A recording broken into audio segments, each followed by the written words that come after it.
తమ్నెయిల్ కొంత అభ్యంతరకరంగా బాధగా అనిపించవచ్చు, కరెక్ట్. ఎవరైనా బాధపడితే రియల్లీ ఐఎమ్ వెరీ సారీ.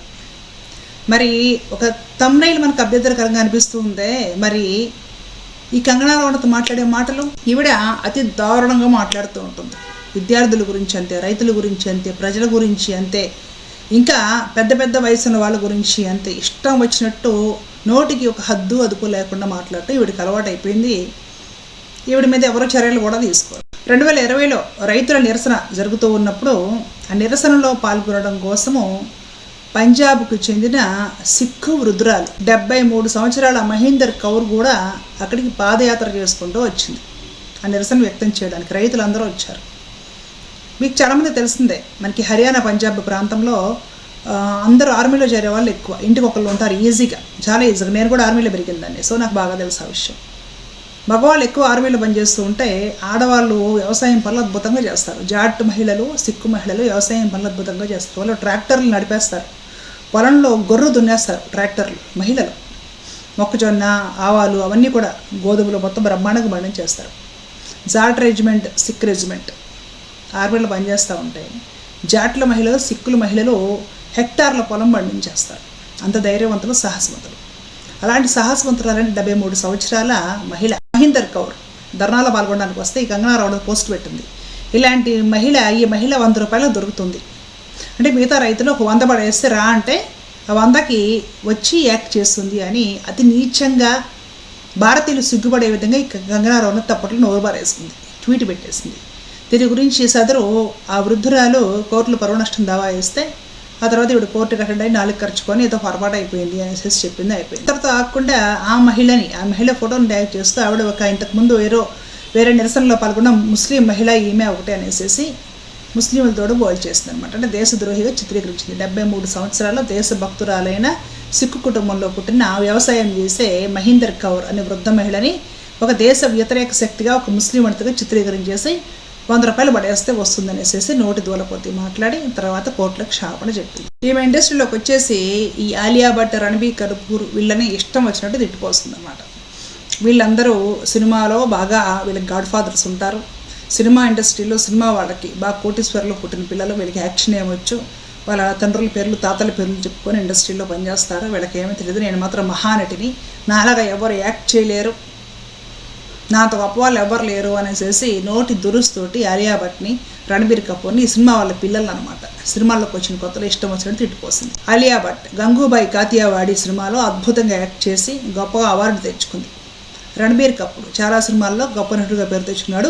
ఇప్పుడు రామాయణంలో రాముడిగా క్యారెక్టర్లో చేస్తున్నాడు. మణికర్ణిక సినిమా తీస్తుంది. ఆ సినిమా డైరెక్టరు క్రిష్ అనేసి మన తెలుగు డైరెక్టర్ క్రిష్ జాగర్లు కూడా ఏదో పేరు.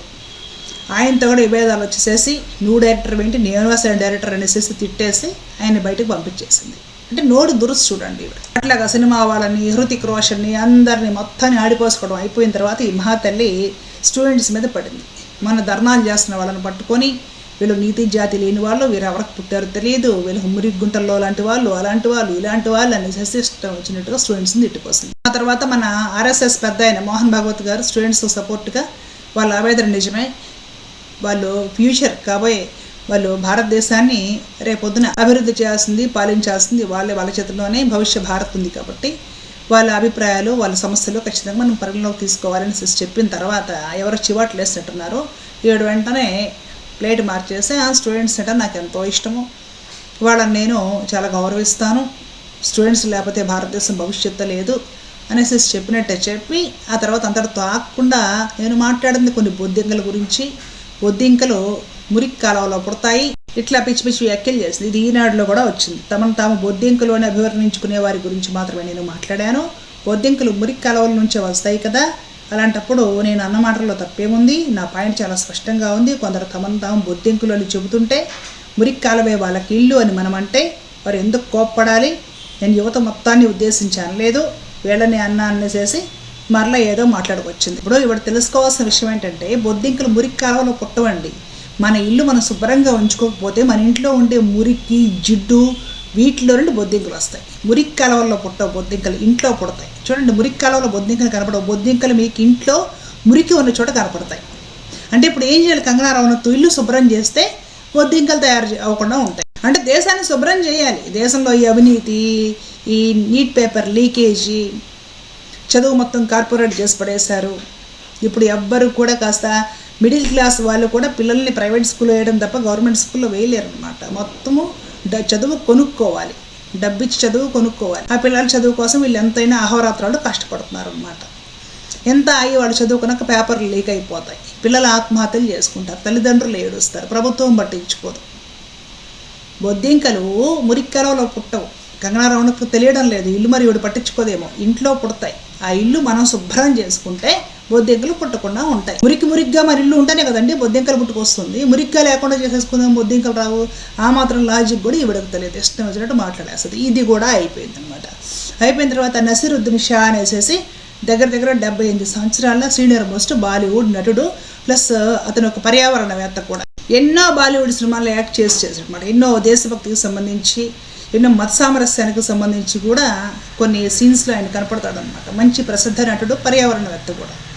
ఆయన ఎప్పుడు దేశం గురించి వ్యతిరేకంగా అలాగే మాట్లాడాల. ఆయన ఏమన్నాడంటే, విద్యార్థులు అంతమంది ప్రొటెస్ట్ చేస్తున్నప్పుడు బాలీవుడ్ వాళ్ళు నోరెత్తకుండా, ఆ విద్యార్థులకి సపోర్టుగా నిలబడకుండా ఎందుకు మౌనం వహించి ఊరుకున్నారు అనేసి బాలీవుడ్లో పెద్ద కాబట్టి ఆయన ఒక మాట అడిగాడు అంతే.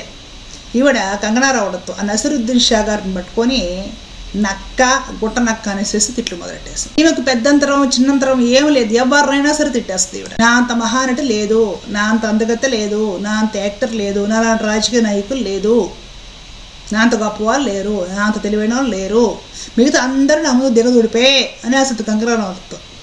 మరి ఎవరు ఈవిడ గురించి ఎందుకు చర్యలు తీసుకోరో మాట్లాడరో అర్థం కాదు. బాలీవుడ్లో ఈవిడ కంటే ఫేమస్ యాక్టర్స్ని తిట్టేసింది, రాజకీయాల్లో ఈవిడ కంటే ఫేమస్ మహా నేతలను తిట్టేస్తుంది, రైతులను తిట్టేస్తుంది, విద్యార్థులను తిట్టేస్తుంది, మొత్తాన్ని తిట్టేస్తుంది. నోటి దూల అది పెరుగుతూనే ఉంటుంది, తగ్గదు. నేనే కింగ్ అని మిగతా అందరూ బొంగులు అంటది కంగనా రనౌత్. మరి ఈవిడలో ఏం చూసి మరి ఈవిడికి అంత పెద్ద పదవులు కట్టబెట్టి ఎంపీలను చేసేసారో, ఆమె నియోజకవర్గానికి అసలు ఆవిడ చేసిన సేవ ఏంటో హిమాచల్ ప్రదేశ్లో ఎవరికి తెలియదు. కాస్త వర్షాకాలం ప్రారంభంగానే రోజుకు ఒక గొడుగు వేసుకొని ఫోటోషూట్లు పెడుతూ ఉంటుంది కూడా. అంటే కారు దిగి ఆ పార్లమెంట్ బిల్డింగ్లోకి వెళ్ళడానికి ఈమె చీరలు, మ్యాచింగ్ గొడుగు, ఆవిడ వేసుకున్న గొడుగు కూడా ఏదో డిజైనర్ గొడుగు అంటే 6,000-7,000 రేట్ అంట. మన న్యూస్లో వచ్చింది ఆ విషయం.